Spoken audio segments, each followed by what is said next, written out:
few months ago, I bought this set of rigid LEDs. Originally, I bought them for my truck. I wanted to put them on my truck, but I really couldn't figure out where to put them because I already have so many lights on my truck. I don't really know where else to put them.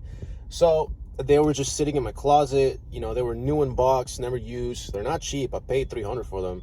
So I want to use them. I want to get something out of them. And so I figured, hey, why not put them into this car?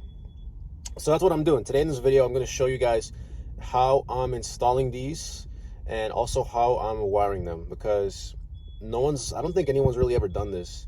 At least you don't see it a whole lot. I mean, you don't really see people putting ditch lights or off-road lights or really LED bars or anything like this on a Honda Civic, on a commuter, just daily driver car like this.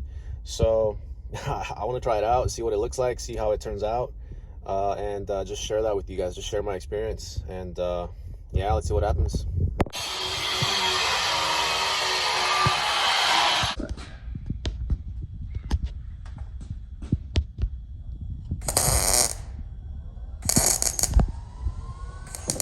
Oh, that's not working out too well.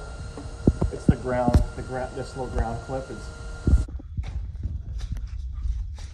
it's nothing like beautiful. Oh, that's fine. That's fine.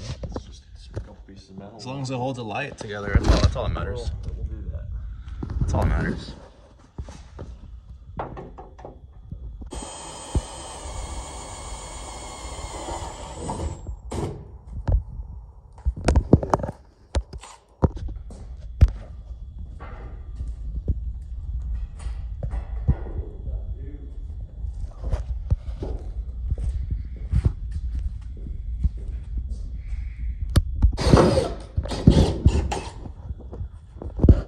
Trying really hard not to do because I don't want to poke through something there, but that's fine. I took the lights off because I was gonna I want to show y'all something real quick. So with rigids, there's two ways you can install them. You can have the bracket set up like this to where it sits lower, or like this to where it sits higher. So you can see how, you know, one would sit higher than the other. But I'm gonna adjust this so that they both look like this. I think this is a little more, I just don't think it'll look as clean. So I'm gonna have them set lower so that it looks better.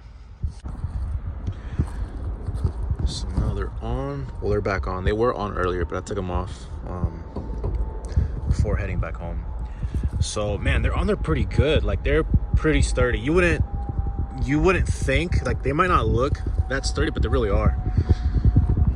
So they're on there, they're pretty good. Just to give you guys an idea, like, I'm shaking this and they're not moving. Just to show you for a comparison, let me show you my truck. Like this. Yeah, I need to put a little more silicone on here, but they actually don't shake that bad. Like, when I'm going over bumps or anything, they really don't shake that bad. But there's a little bit of play. But as you can see here, nothing. These are very solid. So I took this piece off right here. This piece covers this up. This is cosmetic. So I'm gonna cut a little bit off right here so the wire can run through here and this can sit on top. So it should cover it up a little bit, make it look a little better. So let me try that right now.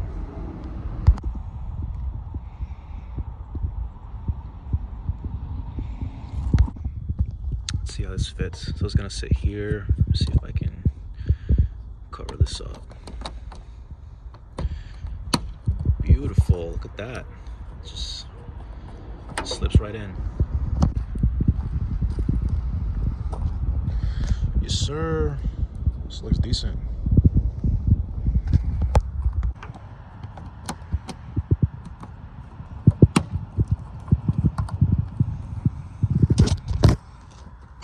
Beautiful.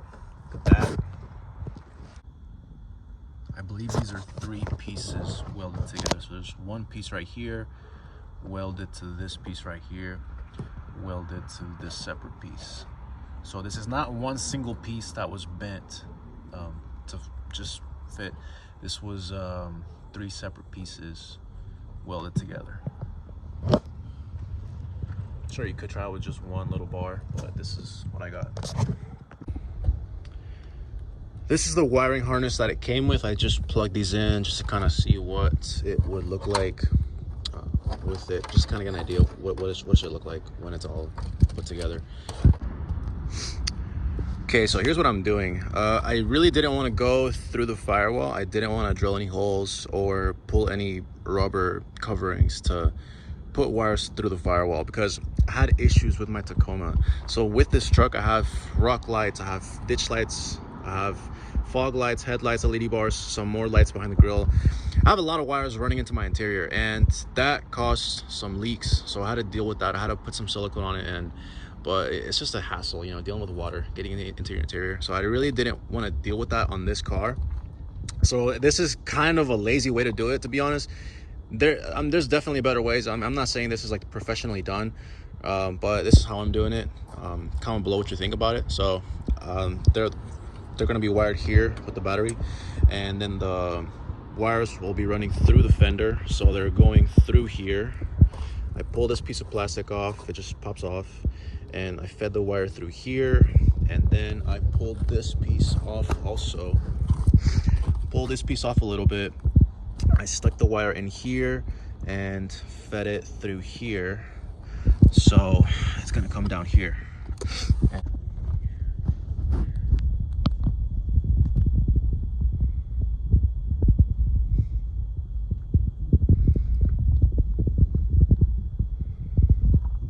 So the ground is here. It's like under the screw. It's underneath it. And then I've got them all just bundled up right here. So this is out the way. This is not going to be dangling. Really not on anything where it concerns me.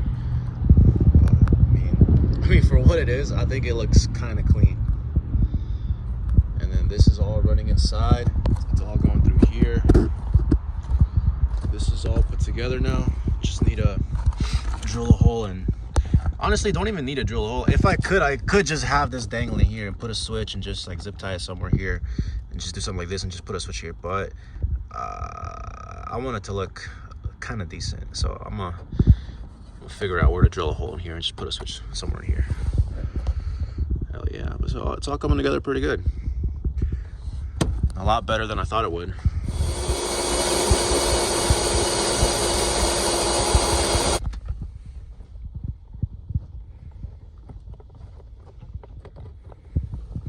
Let's see if I can get this in. So you really got to force it in there, but once it's on there, it's on there. It's not coming off. Check it out. How clean is that? Check it out.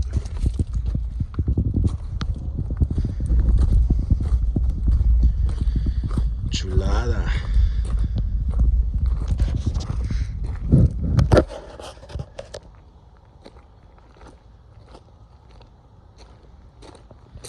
Hell yeah.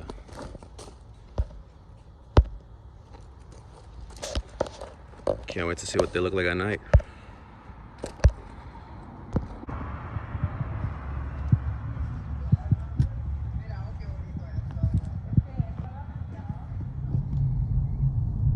Okay, we got headlights.